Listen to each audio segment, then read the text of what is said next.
Got Grant the Scientist. Now, Mr. Scientist, I must ask you, how do you relate Sonic the Hedgehog to the Marines? Yeah, well, look, it's a very simple process. Look, first what I do is I take the anatomy of the frog. You gotta chop it up into pieces. Not 4, not 6, not 7, not 8. You take 10. Okay, you take 10 pieces, put it all in a blender. Okay, you get the ice. I don't care where you get the ice from. The bilayer, the ozone. I don't really care. It's all melting at the end of the day, isn't it? Right? Here's what I do. I take it. I dig into it. Right? I get my little helmet on and I get it out. I pull it out.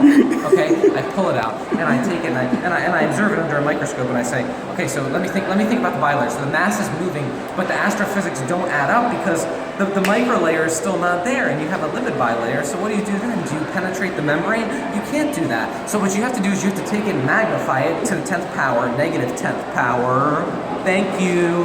And basically what you have to do is take it, idiot, and you have to just take it and mash it up, do a bunch of rocks, and then I drink the whole thing, and I test if I can fly or not, okay? And it worked, okay? Gave me a whole time machine, okay? You ever heard of the time machine? And then I take the time machine and I go back in time. Okay, I'm not gonna fix anything. Go back in time. I don't care. Okay, what's the point of me going back in time? Okay, so you take the lipid member bilayer. Okay, you take the heat of the sun. Okay, I absorb the heat of the sun. I am immune to every virus. All right, Mr. Scientist. I got another question to ask you. Then what's your theory about why turtles live so long? It all started with the monkeys, okay? You got the evolution. Do you believe in evolution? I don't know. Here's what I know. The monkeys were the amphibians, okay? Jesus in the Bible. I don't know what he knew about science, but I'll tell you one thing. He invented teriyaki. He took the monkeys, he created a new bilayer. How did he do this? The T7 bacteria, it gets into your skin, it infects you. The red blood cells, they pop. You gotta take the red blood cells and eat them. I don't care what you do, you eat them, okay? Once you eat them, you rip your own teeth out. I don't know what you're gonna do with your teeth. You know what you do? You mash them up, hammer, you observe them, okay? You observe them. Some people like to snort like cocaine. They say it's got a drug effect. I don't know. I invented my own drug. You know how I did it? I took the teeth, I took that hat. He's wearing a hat, okay? I took the hat and I mashed the hat up, okay? I tried eating a hat once. It's not that simple, okay? You can't just take a membrane bilayer and throw it into the middle of the freaking Pacific Ocean. You want me to get mad? I'll tell you about mercury, okay? You can't drink that stuff. You just can't, okay? You want to talk about bio, okay? You want to talk about chemistry, you want to talk about physics, okay? I invented it. I was there, okay? You think Einstein came up with the theory of relativity? I told you I have a time machine. I made it up. But, Mr. Scientist, how do you explain the creation of atoms then?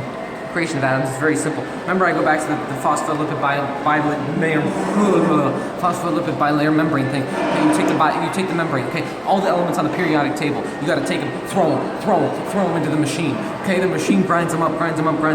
What do you do once they're grinded up? I don't know. Because some people like to put them in their ear. Remember, I said some people snort like cocaine. They do that sometimes. But some people like to put it in their ear. They shake it around like this. Like, you know, when you get out of the pool and you got the stuff in your ear. That's what they do. They shake it like that. Gets into their brain, right? Starts controlling their brain. You make all the connections with the chromosomes. The chromosomes start exploding. That creates a new gene pool. What do you do with the gene pool? I don't know, because the gene pool is dominated. So everybody becomes a crab? I don't know. You got claws in your hands? I mashed the claws. Okay, you dip them in the butter. The butter's not that good though, right? You got to melt the butter first. That's what I keep telling people. Melt the goddamn butter. Okay. How do you invent butter? I don't know, because butter hasn't been invented yet. Okay, it's an illusion. You know how I proved that it's an illusion? Got the magnifying layers. Okay, I used the experiment. I used the rays, the micro rays for my robots, and I proved that butter does not exist. Okay, if you want butter to exist, you gotta take your own freaking face and mash it up. All right, thank you, Mr. Scientist. Yeah. It's been good today. Yeah. I think it's time to jump off. Yeah. Thank you.